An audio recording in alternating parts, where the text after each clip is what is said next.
Clair Obscure Expedition 33 is one of the most surprising games I've ever played. I didn't expect to like it as much as I did. And one of the big things it has going for it is not only just its amazing soundtrack or its brilliant voice acting work, but its story. It has a beautiful, multi-layered, incredible story, and it throws twists and turns after you, and you think you've got the story figured out, and then boom, it throws another curveball at you. And one of the craziest things I've noticed upon replaying the game 5 or 6 times at this point is that the game spoils itself so much. So the goal for this video is for me to talk about some of my favorite foreshadowing moments that Expedition 33 does, and highlight some stuff that the community has found and stuff that I have found, and hopefully help you guys learn some new things about the game. And before we start, obvious spoiler warning for the entirety of Expedition 33. If you plan on experiencing the game for yourself, maybe watch this list so you can go and watch it later. But anyways, let's get into the video. Just a quick reminder, just in case it's been a while for a few people watching, Expedition 33 takes place in a canvas. It's like a painting world, created by the Desandra family, specifically Verso and his older sister Clea. And Verso died in a fire after Alicia, his younger sister, aka Maelle, was tricked by the writers, and he died. And grief-stricken, his mother Aline, the paintress, jumped into the canvas, gave life to Lumiere, and painted an invincible version of her family, all with flaws of their own, besides Verso. That'll be important later. And something interesting is Sophie, one of the Lumiereans that we play in the prologue. She is the one that gets gommaged.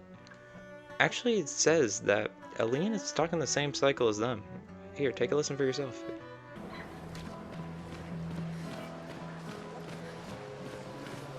Sometimes I feel sorry for her. Who? The paintress? Look at her. She looks sad.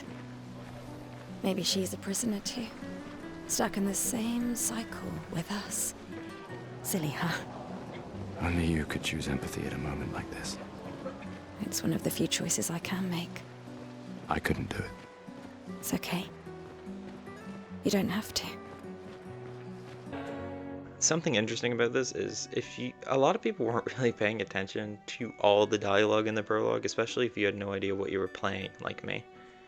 And so you didn't realize just how important the dialogue was. I was more focused on talking to everyone and beating that damn mime, but it is just really interesting how they spell out the plot of the game, and yet you kind of just absentmindedly don't think about it, or at least in my case I didn't. In my opinion, the hardest plot point to put together on a first playthrough is that Renoir is actually the one causing the Gommage and not the paintress. He is under the monolith, and he is inciting the Gommage to steal all of Aline's chroma by killing all her creations, so she can no longer keep her creations going and thus force her out of the campus. And what's interesting is during the prologue, they actually kind of tell you this in a clever way. Because right before Sophie is gommaged, and the rest of the 33H Lumiereans are killed off, you actually hear a piano theme, and this piano theme is Renoir's theme. Here, take a listen.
Expedition 33 does its foreshadowing by music a lot, and one of the first English songs that plays is Linen and Cotton, and that plays in the Spring Meadows section. And if you pay attention to the lyrics, you can actually hear something very interesting, and it's kind of gives away that our characters are made of ink. We're creations of the paintress. Here, take a listen.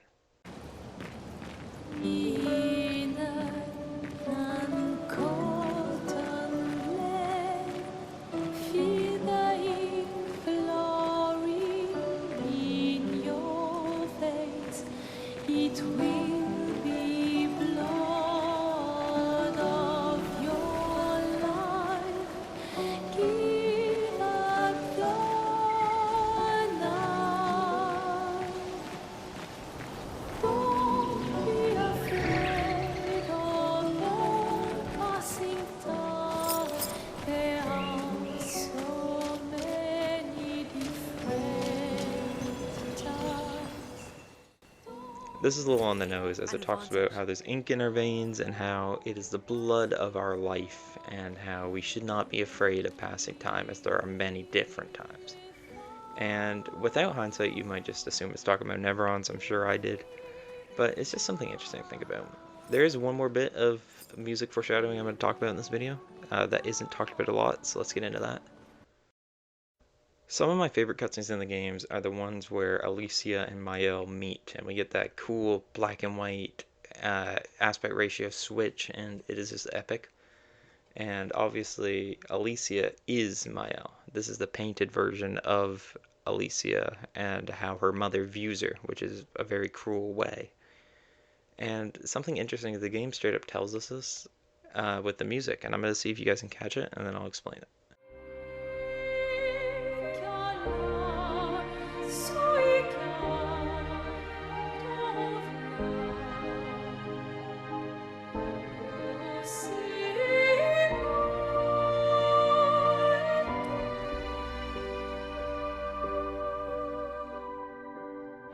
Alicia, I told you to stay home.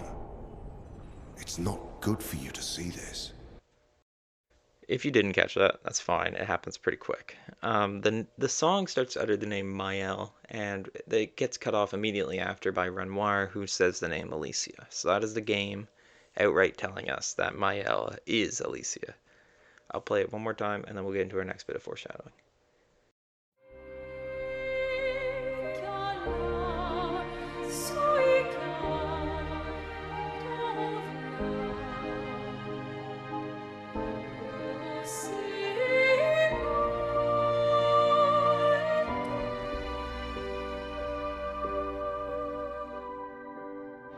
Alicia, I told you to stay home. It's not good for you to see this. One of my favorite E33 YouTubers is Professor Curie, and I commented on one of his videos asking for his favorite foreshadowing, and he gave me inspiration to make this video, and he told me an interesting piece of foreshadowing. He told me that the Lune and Gustave argument in Act 1, you know, the one, the fuck the mission Lune argument, could actually be interpreted as the same question that is being asked in the ending. Lune reminds Gustave, one life is not important than the entire life of Lumiere, and asks if he still believes that, and he goes, I hope I do. And that's the same question that we're asked in the ending. Is Verso's life more important than the entire life of the campus? Is the life of the Desandre family more important than the entire life of the campus? Because if Verso dies, Renoir erases the campus, and if Alicia is sent home. If Alicia beats him, she forces him to live in the canvas, and the future is more up to your interpretation, but the canvas lives on. And it's just really interesting. I recommend checking out Professor Curie, and I'm going to play this cutscene for you, and I want to hear your thoughts. I am not letting Maelle die out here. I'm taking her home. What? No, no, no! We have a mission! Oh, fuck the mission! Fuck the mission, Lune! What are we gonna do, huh? Tell me. What are we gonna do? We're gonna take down the Paintress, just the three of us? My gun and your sparks? I didn't take you for a coward. I'm not a coward. You swore the oath. When one falls, we continue. Yes, I know. When one falls. When one falls. Not if. When We knew not all of us would make it, but we continue. As long as even one of us stands, our fight is not over. But I'm not afraid to fight, it's just Maelle, she's... Maelle swore the same oath. I know that! She chose her life. You and I... Come on, we always said the future of Lumiere is more important than Any individual life, yes. Do you still believe that? Do you still believe that?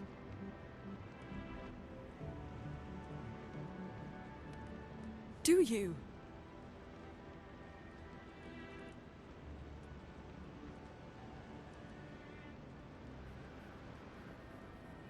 I hope I do.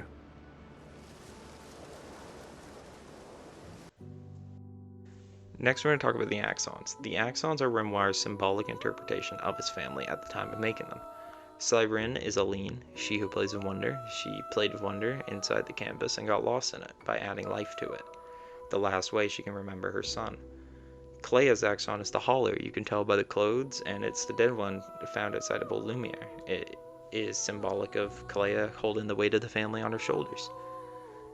Alicia's axon is the Reacher. It's symbolic of Renoir believing how high she can go, that there's no limit to what she can reach.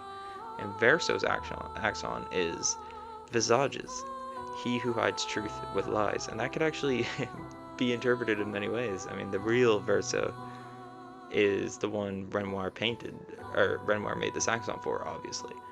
And that could be interpreted as Verso hiding his thoughts and feelings with masks. He hid that he never wanted to be a paintress. He wanted to be a musician. He wanted to play piano. And this also could apply to Painted Verso, as Painted Verso lies all the fucking time. He took this axon literally. When you replay this game, keep track of how many times Verso lies. It is ridiculous. And it's something to think about, because it really gets you thinking once you hear Verso go, that was Verso, wasn't it? It makes you think, should I be trusting this guy?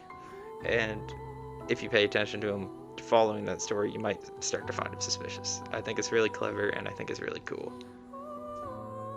One of the most shocking moments in Expedition 33 is when Gustave dies at the hands of Renoir after you defeat the Lampmaster. Happens at the end of Act 1. They go to throw one more rock, Gustave and Maelle, and then boom, Renoir kills him. It's really shocking. It comes seemingly out of nowhere, but the game does try to warn us. And the way they try to warn us is by giving us a Pictos right after defeating the Lampmaster. We get the Pictos at Death's Door, because Gustave is literally at Death's Door. Once you press X or whatever you're playing on to progress through this menu, you get the cutscene where he dies. It's very sad. And very funny Samval. On replays, I bet a few people got a good chuckle after that.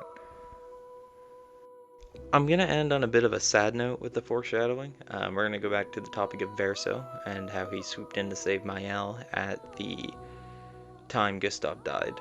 Perfectly in time to save Maelle, but not Gustave. And if you progress Alicia's relationship plot, at the very end of it, you get the option to admit the truth after Alicia asks him, could you have saved Gustave? And Verso, the lying motherfucker, has the chance to lie on this. I don't know who would do that, but he admits, yes, he could have saved Gustave, but he let Gustave die. And this is really shocking, because why would Verso make Alicia go through the same thing she went through before? She already lost a brother, and now Verso just let her lose another one. It's kind of fucked up, Verso. I liked Gustave. But the game does foreshadow this during Gustave's very sad funeral, when Alicia / Maelle, I realized I fucked up their names, or not really, but I swapped their names. Once she's saying, you were the best brother and father I ever had, to Gustave, you can see Verso get visibly uncomfortable. This foreshadows that Verso is Maelle's, or Alicia's brother, or at least a painted version of her dead brother. And it also foreshadows that he's feeling bad, he's feeling guilty, because he didn't save Gustave when he could have. I noticed this on my first replay, and every time I see the scene, it pisses me off, but yeah, I'll play the scene here so you guys can see. I'll save them, Gustave. Emma, your apprentices, everyone. You can leave it to us. You were always there for me. I'll save them. Say hi to Sophie for me, yeah? We could never tell if you were my brother or my father. But to me, you were both. The best brother and father I've ever had. When one falls, we continue. Thanks for being my family. Alright, that's going to do it for today's video. I'm going to do a little bit of a Yap Sesh here. I think this video turned out good, or at least I'm hoping. I'm kind of struggling with the audio recording a bit, so sorry if it's awkward. I am in my parents' house, you know, so everybody in the house right now can hear me yip-yapping about Expedition 33, which is pretty fucking awkward. But I did really try on this video. I hope this reaches a few people, and please comment if you learned something new. I do have a few ideas for Expedition 33 videos, but I am a college student. I'm going back in a few days. Probably by the time this uploads, I will be back in college, so it's going to be a bit of a delay on videos depending on my workload. But comment down below if you want me to continue this foreshadowing series or a detail series or whatever you guys want. Comment your favorite bits of foreshadowing, your favorite details. But I just want to say thank you guys for watching. And thank you to Professor Curie if you're still watching this for inspiring me to make this. I really did need to make some YouTube content. YouTube is my way to kind of escape from the world momentarily, and just now I'm finally making stuff that I wanted to make. And yeah, I know this isn't the highest effort video, but compared to my other videos, it is the highest effort video on this channel. So here's hoping we can do some great things from now on. And yeah, thank you guys for watching. Please like and subscribe if you enjoyed, or just, I don't know, check in later, see if I earned your subscriber in some future videos. But anyways, thank you guys for watching. Hope you enjoyed. I'll see you in the next one. If you're just subscribed to my channel, I stream, so maybe I'll see you in a stream. Anyways, I'll see you guys later.